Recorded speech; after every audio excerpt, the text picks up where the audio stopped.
sorry for that, is a lecturer at King Saud University in Riyadh in the history department. She specializes in ancient Arabian history. She's currently working on a PhD in Manchester University at the Middle East Studies Department on the role of women in the Nabatean rule according to inscriptions. Some of the languages she reads, these are the ones that I picked up, are Nabatean, Aramaic, Ancient Hebrew, Sabaic, Lihyanite, and she also speaks German and French, just in case you don't know any of those. She published, or she wrote for the Riyadh Weekly, which is a Saudi national paper. She published a book and many articles in Arab and European social on the Arabian. No, in Arabic and in English on social life in northwestern Arabia between the 6th century BC and the 2nd AD. She also participated very recently in the UNESCO International Women's Day in Paris, dedicated to women in Saudi Arabia. And she's going to talk today on women in ancient Arabia. Our second speaker is Fawzia Abu Khalid. Fawzia started her academic career with studying sociology at the American University of Beirut and later in Portland in Oregon in the US. She has authored over 200 articles of social and literary issues in newspapers and magazines in Saudi Arabia and other Arab and other papers in the world, the Arab world. She has also published 3 poetry books, 3 collections, and we have copies here also of Hatoon's book, and 2 children's books. Her research comprises, among other things, they touch on the sociology of language and literature, the sociology of knowledge, and the sociology of thought of ancient and modern Arabs, as well as women in literature, which is among other things that she touches on in her teaching.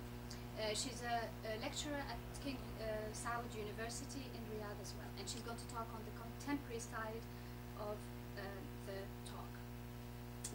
To Hatoon. Bismillah ar-Rahman ar-Rahim. Ladies and gentlemen, I'm really delighted to be here with you, and I'm grateful for this kind invitation of Sonia.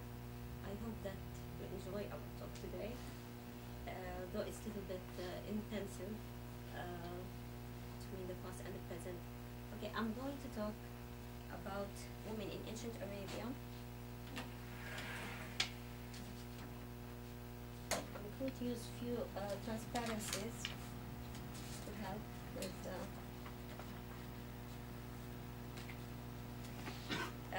you have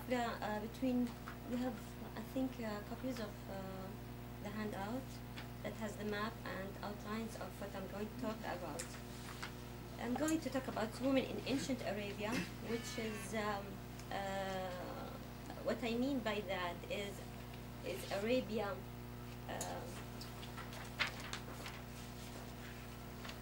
The Arabian Peninsula. Okay, Arabian Peninsula, for people who are not familiar with it, it is the geographical entity of what is now Saudi Arabia and the Gulf states. In addition to that, the northern part of the desert, which comprises even Syria. The main subject I'm going to, or the aim the aim of this talk is actually to not only to describe the role of women in ancient Arabia, but also to relate to it from one side, and to survey the level of participation of women in ancient Arabia, which has been mainly dominated by men and by male studies mainly. I have divided the study or the presentation in 3 sections. You can see. First of all, I'm going to talk about about of Arabia, and in the same time composed the or decided where and when and what of the parts of Arabia would would develop and would become important cities which start normally as stations on the trade route. For example, here you can see that these are some old tracks of trade routes, and along these trade routes in different periods you'd have the main and important states and civilizations of Arabia. In all parts of Arabia, south and east and west. And in addition to that, this trade role is also the important, had a very important significance on the role of women. We'll come to that later, or maybe in the question period. But before I move to the second part, I have to just mention the most important commodity that Arabians used to trade in, which is frankincense. And frankincense was the commodity that is it is compared. You can compare it. It was a very valuable and precious item, and very rare to achieve. And it was only produced in partly in southern Arabia and in India and to some extent in East Africa. But the Arabs were in most of the time, or a long history, they were monopolizing this trade, and this has made this commodity more precious and more, and especially that the usage of this commodity became very extensive in religious rituals, in funerary, in ceremonial, and in medical purposes. Okay, we move quickly to the second part, which is women's role. I'll start by the political aspect. Did you start exactly 5? No. 10 minutes. Oh, okay. All right, and then the political role. Well, out of the extensive dominant role of or out of the extensive historical male dominant history of Arabia, we could actually trace few images, few figures of women from here and there that we can tell something about, or that can tell us a little bit about what they used to do, or what they contributed to ancient Arabian societies. I think we can actually go as back as to the prehistorical periods, but this I'll get to it when we talk about religion. Maybe that would be more suitable. But as for the political, women political participation, we started to hear about it since the Queen of Sheba. I think most of you are aware of Queen of Sheba. She's Sheba or Saba is a very known kingdom in southern Arabia. She was a legend of beauty and wisdom, and she was known as a contemporary to King Solomon, 10th century BC. That is the earliest that we hear about women queens or women in such a position. And later on, this is, for example, is script of the Musnad script, or the Sabaik. Shall we go on? Yeah, well, as for Queen of Sheba, she had a very important role, of course, but the thing is about her that we knew all about all what we know about her came actually from religious sources, from Old Testament and Quran, and also from mythical historical accounts, especially that is related to the Abyssinians, Ethiopia. They actually believe that she belongs actually to them, and Queen of Sheba ended up by being claimed by many nations, by the Arabs and by the Abyssinians, saying that she's their ancestor. And actually Sheba was not in Southern Arabia. Some people would say it's East Africa, and some it is Northern Arabia. Anyway, the issue is still debatable because all the evidence that we have about Queen of Sheba comes from literary sources and not from neither inscriptions nor archaeological artifacts. And maybe, hopefully, that this will come soon. But what is very clear, or that we found curious, is that we don't find any reference to women queens in Southern Arabia, which is not even among the Sabaeans. Then we move to 2 centuries later, after Queen of Sheba, or after the 10th century, 8th century, we hear about other queens, actually, queens of Duma. If you look at the map in front of you, look at this. What happened to that? Yeah, you see Dumat al-Jandal? Dumat al-Jandal in North Arabia is where we hear starting from the 8th century BC, about women queens, or queens of Arabia, who governed the castle of Arabia. And this is the main castle that we find today. It is in Saudi Arabia. Today it is called Dumat al-Jandal, and it is known actually among the... Am I blocking the way? Okay. Dumat al-Jandal, this is Qasr Marid, which is expected to be, or archaeologically is believed that it is the castle that these queens were fortifying in it, or were dominating. Queens of Arabia celebrated very immense part of the Assyrian accounts, because they engaged actually in conflict with them for 2 centuries, from 8th until 8th and 7th centuries. There were continuous fight and battle between the Assyrians and the queens of Arabia, who were trying to, the Assyrians were trying to control that part of Arabia, which seemed that at that time was a center of caravan, a center of, or junction of trade routes, or caravan routes. Though they were defeated at the end. Well, this happens most of the time, actually, but we have to give them the credit of trying. So this is a very sad bas relief, actually, I don't like, but this is the only one that survived from, of course, from the Assyrian records. About this is supposedly one of the Arab queens, and she's taken as booty. Okay, I'm not putting it for long. I'm not trying to be biased or something.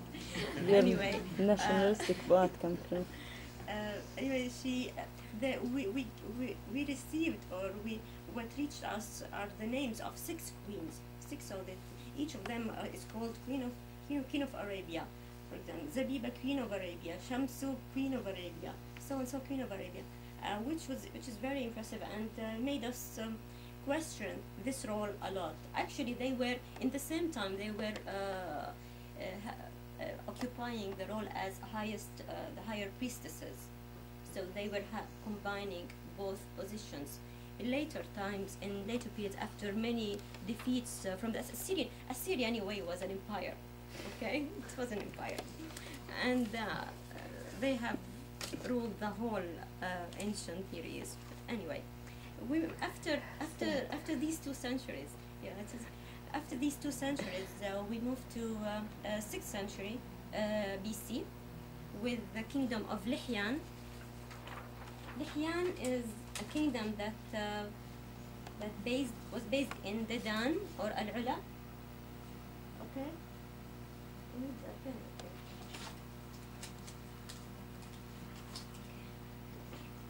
Okay, Al-Ula, or Dedan, is an archaeological site and a city as well in south of Madain Saleh, north of Medina, and it is very important with what they left and what we didn't know about for a long time.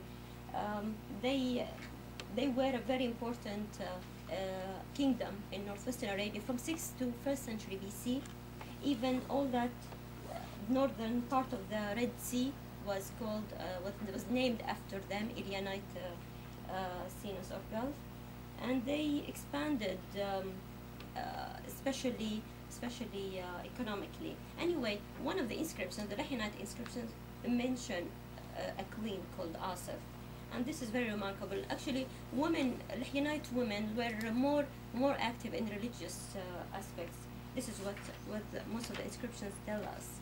We move from Lihyan to the Nabateans, and this is my best topic because I'm working actually on the Nabataean woman. And Nabataeans were, back again to the map. What is? Okay, their capital was Petra, supposedly here. It's a different map. I think it's different from the one that. Yeah, you've got Petra. So We Petra, know where is it. Petra was their capital, and they had another main city, which is Madain Saleh. Madain Saleh is one of their also major city. Madain Saleh is in Saudi Arabia actually, and Petra is in Jordan. Women in Nabatea, or their political participation actually didn't start early as 4th century when they first emerged in history. We didn't hear about women queens until the 1st century, in the middle part of 1st century BC, when we first see a vague picture of a woman behind the king on the coins. Okay, here we can see the coin.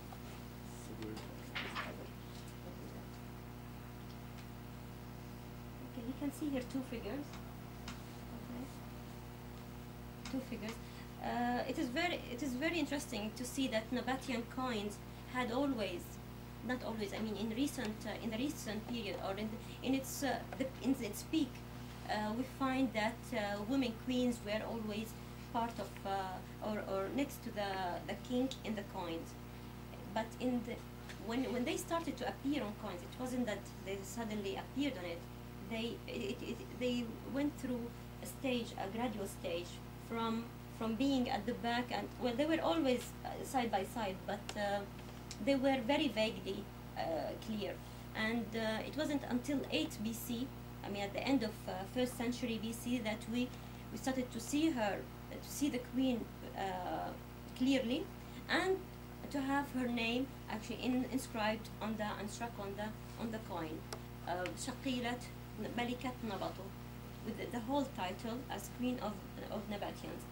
And this is very important, although they didn't rule as absolute queens, but they influenced, especially they used their role, it seems, politically well, especially when they were as guardians, when they were ruling as guardians of their sons. It's the best part. This is a picture of the Nabatean script, just to let you. The Nabatean script is from where?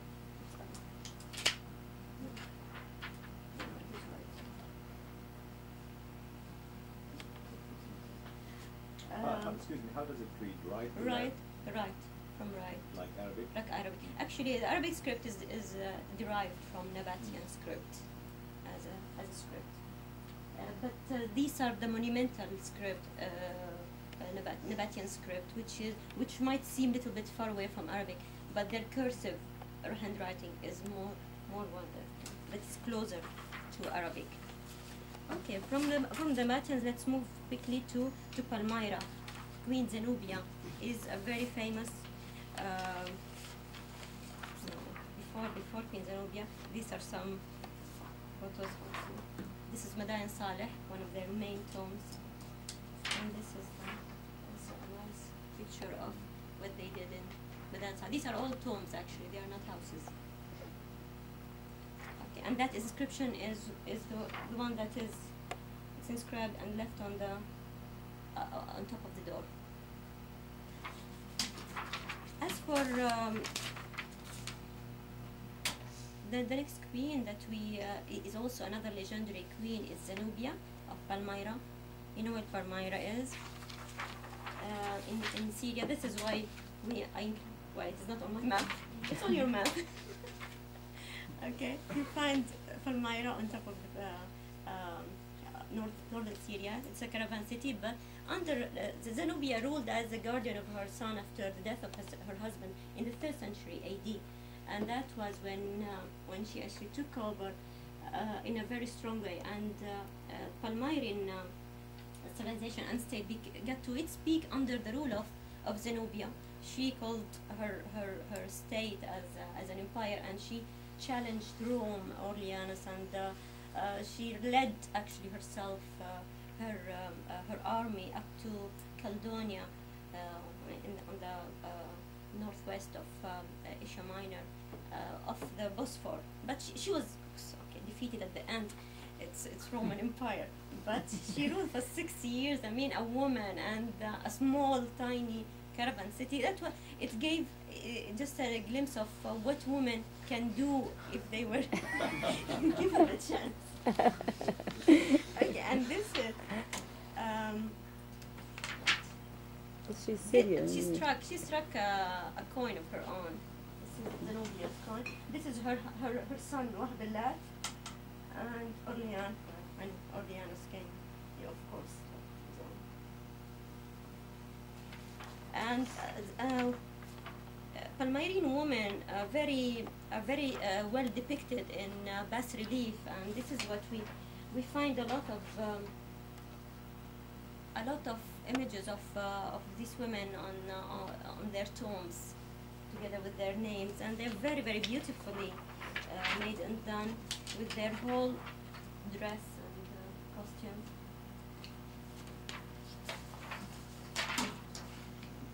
This is a nice one. These are not Zenobia, okay, but actually Zenobia's bas relief were, it seemed that they were all removed after her defeat.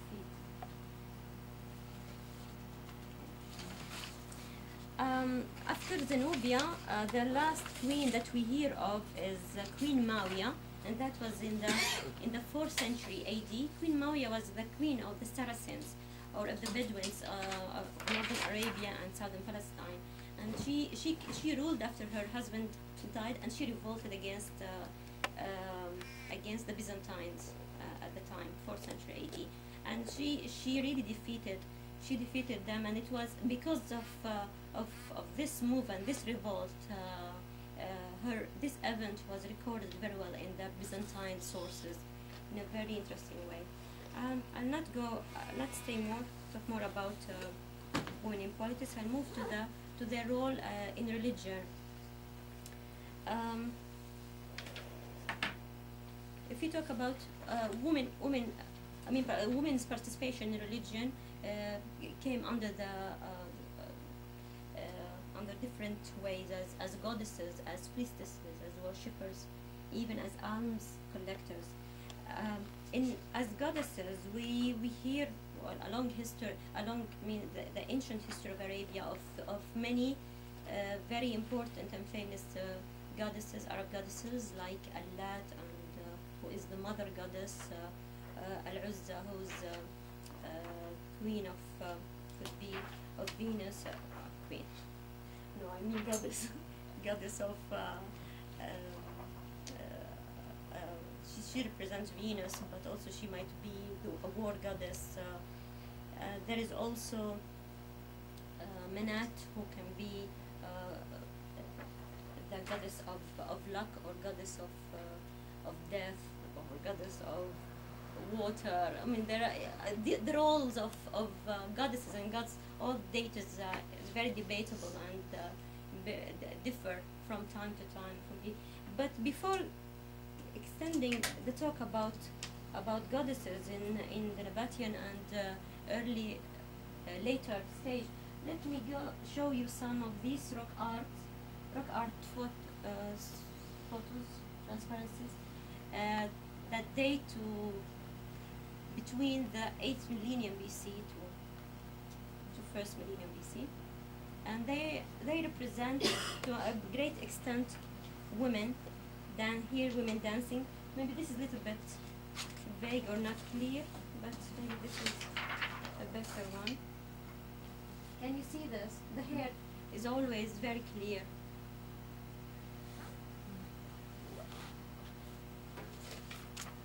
This one maybe is nicer. Yeah. These ones, I mean, these rock art pictures, they can't be for normal or ordinary women. Especially when we see the size. The difference of size is always indicative of an importance. So it is known along all the history of art. But and in this case, she might be a goddess and she might be a priestess, if we accept that they are women. This is a very striking one as well, although it is not a complete picture. You see that the hair of the woman is represented as rays of sun, which can bear many interpretations. And this is Atargatis, who is a Nabatean goddess. She represents fertility and love, and she's combined or related to Ishtar or Aphrodite, Venus. They're all the same category. And these are women of Southern Arabia. It's not necessary that they are fat, but this one.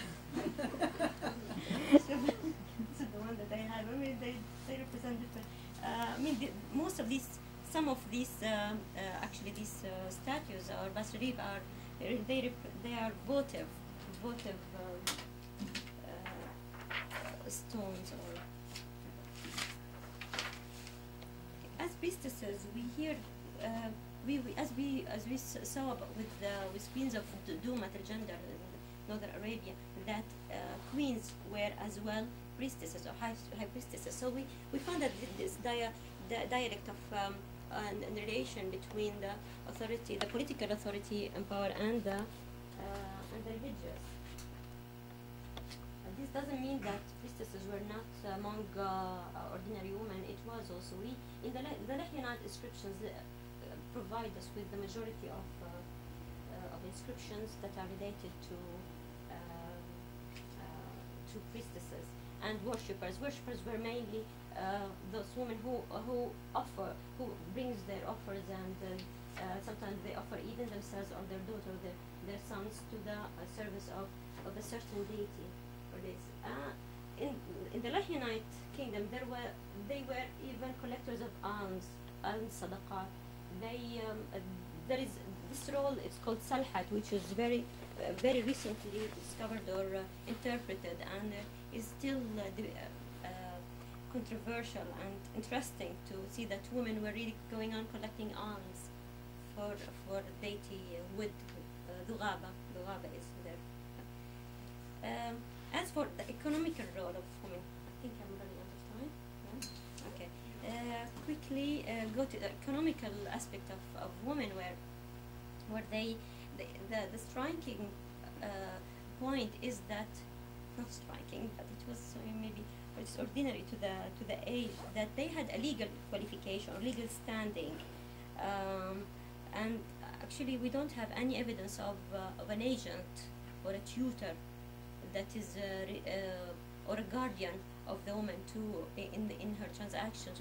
So as we find in the Roman women cases, or Jewish or Greek even. Women also, we find them from inscriptions as owning property.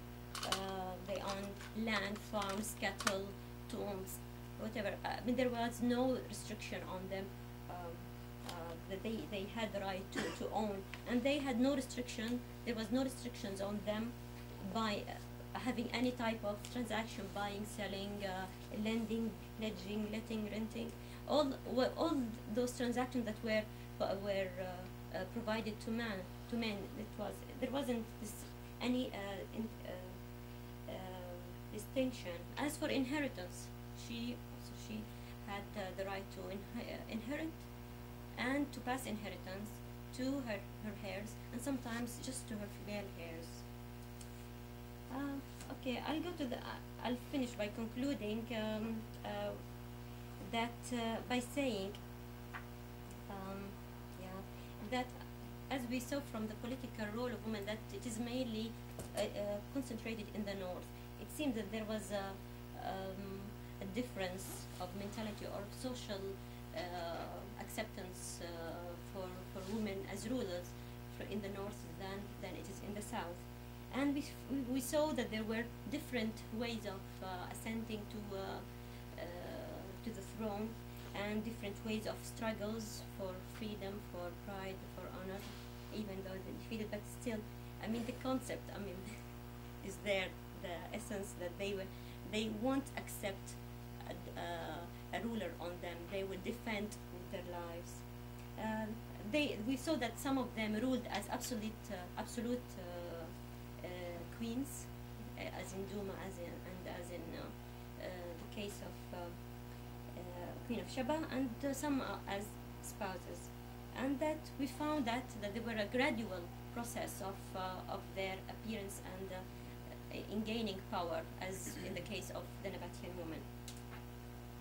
But before concluding that, or thinking that women in ancient Arabia had a very pleasant and great time until the rise of the eve of Islam, it is not so as it seems so, because we have to bear in mind firstly that this account that we're having do not represent everybody, do not represent average woman, for example. These accounts are of women of influence, of power, of wealth, of social status, that by no means can represent everybody or every single woman. And in the same time, the other important point is that it wasn't that through whole history we had that situation or that status. This status actually came in certain periods, under certain circumstances, under certain rules, and for certain classes. It wasn't available to, as we saw for example, in the Nabatean case, that they didn't have that right. From very pleased to be here today. Thank you for the center, and thank you to Sonia. She had to come early this morning. I called her early this morning when I arrived from Saudi Arabia to come and pick me up from Oxford Station, though not from Heathrow. But it seems today it's the long journey days for me. I came from Saudi Arabia, and now Hatoon took us on this fabulous historical trip to be here today. Thank you for the center, and thank you to Sonia. She had to come early this morning. I called her early this morning when I arrived from Saudi Arabia to come and pick me up from Oxford Station, though not from Heathrow. But it seems today it's the long journey days for me. I came from Saudi Arabia, and now Hatoon took us on this fabulous historical trip. My topic will be, as Sonia mentioned, it will be the woman question in contemporary Saudi Arabia. Though I'll be showing some pictures of women activities and women life pre-oil period. The Saudi society today, as well as the entire Arab region, is confronted with a set of challenges, like the question of democracy, civil society, independent economic development, etc. But we think that the Saudi woman question, however, stands as one major challenge of these challenges in contemporary Saudi Arabia. When one wants to talk about the woman question in Saudi society in general, and in their work, education, and living experience, which would be I will concentrate on education and work.